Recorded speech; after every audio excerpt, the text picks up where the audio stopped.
won't be any major announcements at the banquet, but NASCAR will confirm that its version of the All-Star Game, the Winston, will once again be held at Charlotte Motor Speedway next year. Well over $3 million will be distributed at the Waldorf Astoria in New York, but is that enough to enable everyone to keep up with today's high cost of racing? Back in the good old days, all you needed was a trailer, a couple of mechanics, and a driver, and you could run with the best of them for about $150,000 a year. But not so today. Just the hauler that you bring the car to the racetrack in costs that much, and overall expenses can run as high as $2 million just to stay competitive.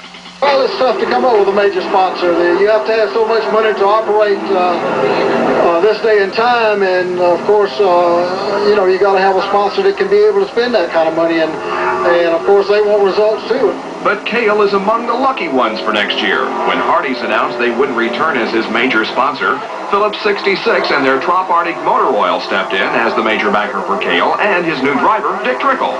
Other teams haven't been as lucky. We lost our sponsor, and I think there's 14 or 15 other guys around that have lost their sponsor, and the thing is, it's just getting too expensive. In order to keep up with the Joneses, I'll say, you have to test as many times as they do. You have to have an engine program like they do. And a couple of the really high-booked teams are putting racing out of business, to be honest with you. Pearson's is just one of at least 5 teams who have lost their major sponsor for 1990 simply because it's too expensive. Lake Speed, who is backed by Bullseye Barbecue Sauce this year, is looking.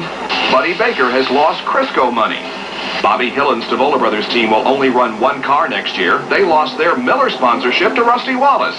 And longtime competitor and car owner Dave Marcus is looking after Lifebuoy Soap announced they would not sponsor his car, but would reinvest in other areas of racing.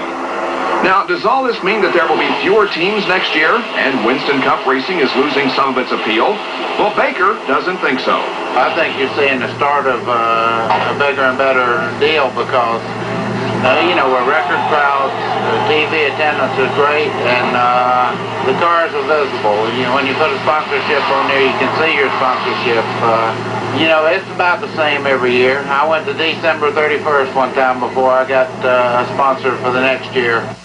No question that costs have gone up over the years, and it's a problem NASCAR will have to soon address. We'll have reaction in next week's show.